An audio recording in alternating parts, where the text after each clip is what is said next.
मामला है अरशद शरीफ की शहादत के FIA ने तस्नीम हैदर को तलब कर लिया। 2 रुकनी फैक्ट फाइंडिंग कमेटी की जानिब से नोटिस जारी किया गया है। मज़ीद तफसीलात जान लेते हैं। हमारे साथ मौजूद है नुमाइंदा दुनिया न्यूज़ कमरुल मुनव्वर।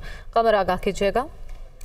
जी, FIA ने लीगी रहनुमा जो तस्नीम हैदर हैं, UK में मुकीम हैं, उनको किया है। और ये 2 रुकनी फैक्ट फाइंडिंग कमेटी जो FIA ने बनाई थी अरशद शरीफ की शहादत के हवाले से, उस कमेटी ने 29 नवंबर को इनको बुलाया है। और इसका जो जराए है उनका ये कहना है कि क्योंकि एक प्रेस कॉन्फ्रेंस की गई थी तस्नीम हैदर की जानिब से, और उस प्रेस कॉन्फ्रेंस के दरमियान ये कहा गया था कि उनको इन मुहर्रिकात का पता है और अरशद शरीफ को कत्ल करने के हवाले से जो साजिश तैयार की जा रही थी वो उस हवाले से भी तमाम मालूमात जो हैं वो रखते हैं। और उस प्रेस कॉन्फ्रेंस के दौरान उन्होंने ये भी कहा था कि अगर फैक्ट फाइंडिंग कमेटी या इसमें तहकीकाती इदारे उनको पाकिस्तान बुलाते हैं तो वो अपना बयान रिकॉर्ड करने के लिए पाकिस्तान जो है वो जरूर जाएंगे। ताहम अब 2 रुकनी जो फैक्ट फाइंडिंग कमेटी है, इन्होंने नोटिस जो है वो जारी कर दिए हैं और उसके बाद उनको 29 नवंबर को अपना बयान रिकॉर्ड कराने के लिए तलब किया गया है।